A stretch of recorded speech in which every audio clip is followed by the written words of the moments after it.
dit qu'il y a trois étapes dans ce thème. Il y a la possession. C'est pourquoi Dieu délivre. Il y a la maladie. C'est pourquoi la parole guérit. Il y a la force. Donc la mort. C'est pourquoi Dieu épargne. Et hier on a dit ceci. Lorsque le diable trouve l'occasion d'entrer dans la vie d'une personne, le diable sait très bien qu'un homme a été créé à l'image de Dieu. Donc ce n'est pas facile de maîtriser l'homme. C'est possible que l'homme puisse encore se révolter contre le diable.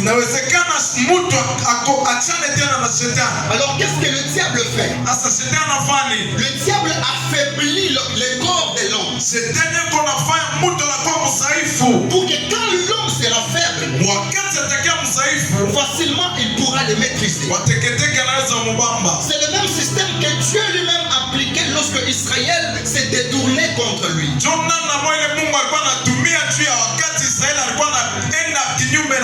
Donc Israël abandonnait l'Éternel son Dieu. Alors Dieu envoyait les ennemis pour dominer sur Israël. Mais sachant que c'était un peuple fort, c'était un peuple puissant, envoyer les ennemis ne suffisait pas pour maîtriser Israël. C'est comme ça que Dieu envoyait aussi la peste. Comme ça quand Israël sera fragilisé par la maladie, ils ne pourront pas se révolter contre les ennemis qui vont les dominer.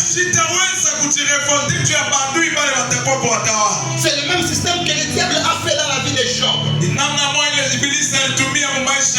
Job va posséder la vie de Job.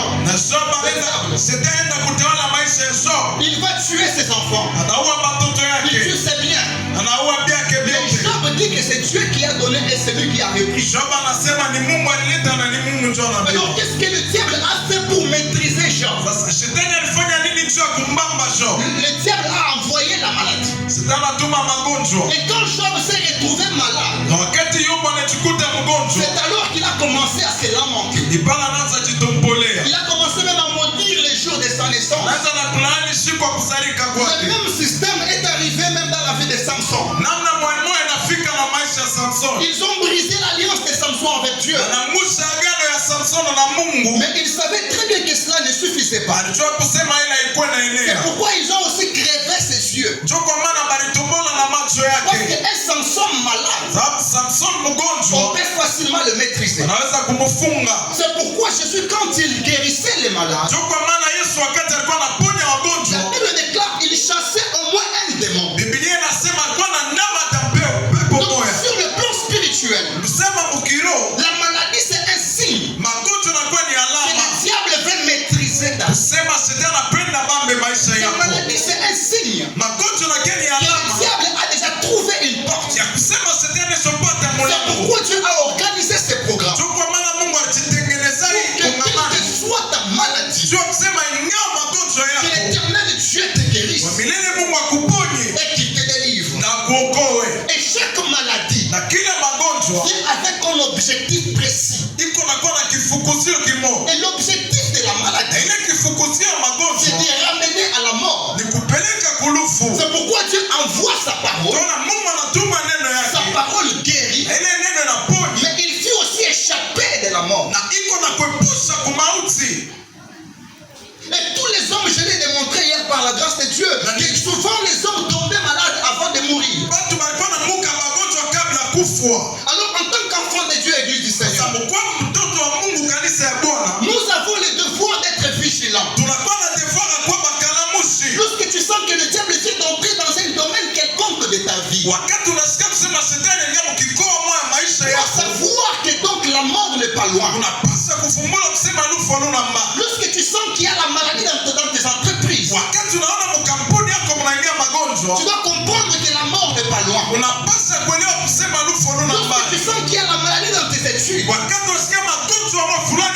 maladie dans ton mariage, ne néglige pas. Sache que le diable Et la gloire soit rendue à Dieu. Parce que depuis le mercredi, il a envoyé sa parole. Et sa parole a guéri. Et la même parole va te faire échapper de la mort. Au nom puissant de Jésus. Même si tu étais programmé à mourir cette année, à cause de ces programmes, que cette mort soit mise à côté. Même si le diable avait déjà dit que cette année tu vas perdre un enfant, cette année tu vas perdre ton entreprise, tu vas perdre, je ne sais pas, ton mariage, à cause de ces programmes. Il vient de t'échapper de la mort. Et aujourd'hui je vais rester dans le thème, mais je vais beaucoup plus m'appuyer sur un passage qui m'a beaucoup plu. Il s'agit d'un homme que j'ai beaucoup critiqué dans mes récentes prédications. J'espère que je ne suis pas le seul orateur à le faire. On a beaucoup plus critiqué cet homme. On l'a traité de paresseux. On l'a traité de fainéant. On l'a traité de quelqu'un qui n'avait pas la foi. Mais par la grâce de Dieu, alors que je préparais le message de ce midi, le Seigneur m'a montré une autre version de sa vie. Et c'est de ça que nous allons partager ce soir. La richesse de la Bible, c'est lorsque même un fautif, dans un autre contexte, peut aussi avoir raison. C'est ça même la richesse de la Bible. Je peux venir, je critique Judas, je dis il a trahi Jésus. Mais il y a aussi un autre contexte qu'on peut aussi les trouver purs. On peut aussi critiquer Léa, il avait pris le mari de sa soeur. Mais il y a aussi une autre version qui peut donner Léa raison. Ça c'est la particularité de la Bible. Et aujourd'hui nous sommes dans la vie de cet homme qui était malade pendant 38 ans. La Bible dit qu'il était paralysé. Vous savez, en Israël, il y avait une loi qui a existé depuis le temps de David.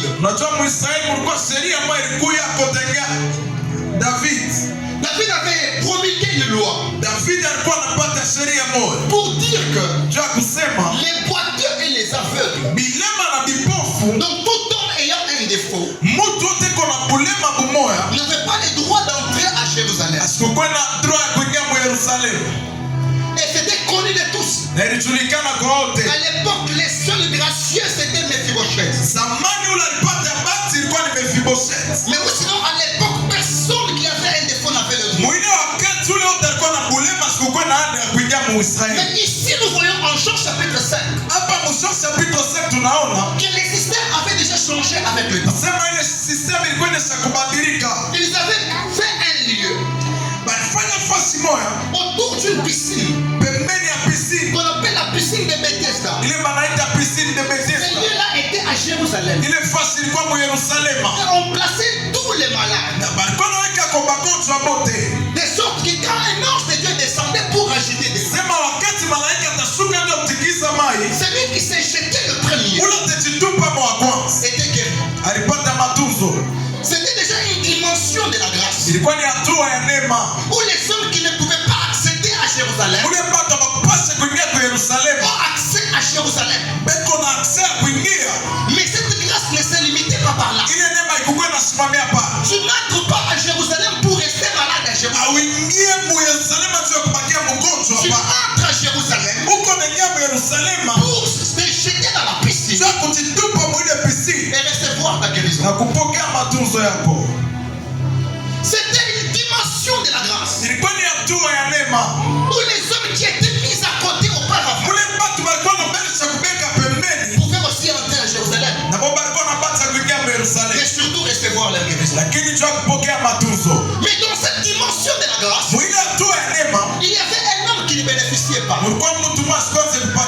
ou qui bénéficiait d'un côté seulement. Parce que lui, pendant 38 ans, il entrait à Jérusalem, mais il ne pouvait pas être guéri. Pendant que les gens venaient, l'eau est agitée et s'est jetée. Et il s'était guéri. Mais cet homme a fait 38 ans malade. Il était toujours là, à Jérusalem, mais malade. Bien-aimé, écoutez-moi. Il y a une dimension de la grâce dans laquelle tu peux entrer dans cette grâce, mais tu ne bénéficies pas de la grâce.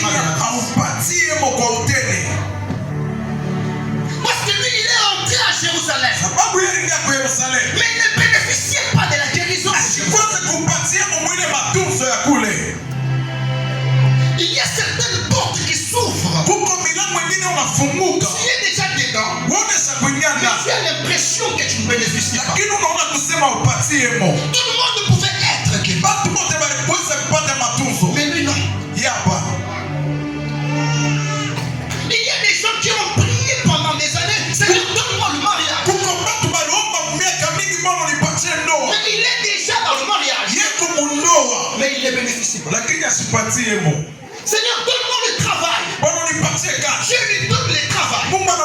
Il est dedans, mais il ne bénéficie pas. On a même brisé des lois. Il a brisé les lois des femmes. Les lois du célibat. Les lois des avortements. Les lois du chômage. Mais tu travailles déjà. Tu as déjà des enfants. Mais tu es comme cet homme à Jérusalem.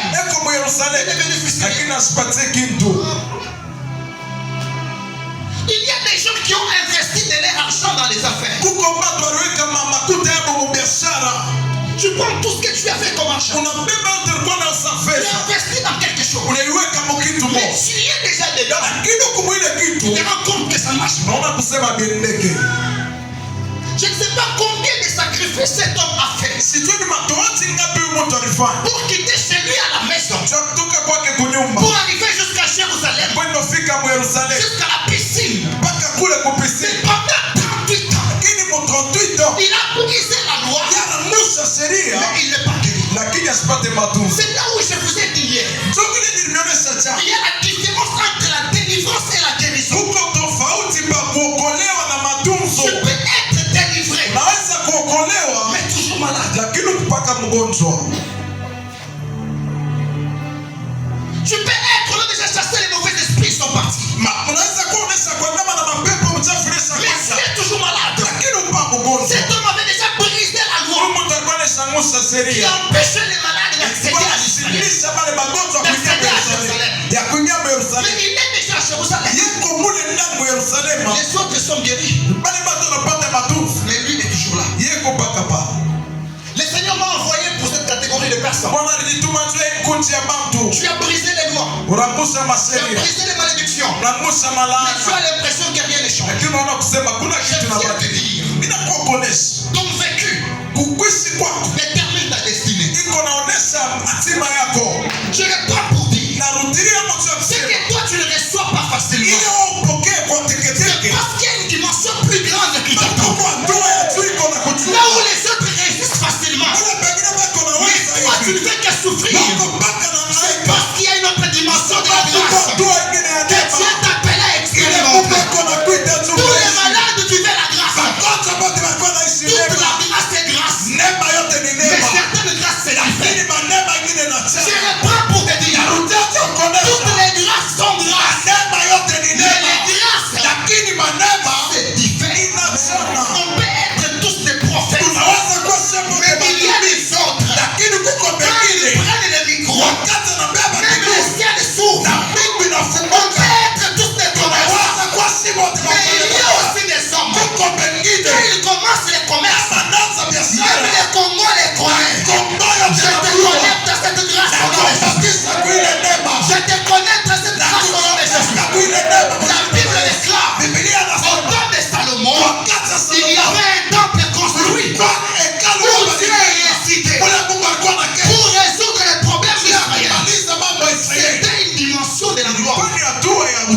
la Bible me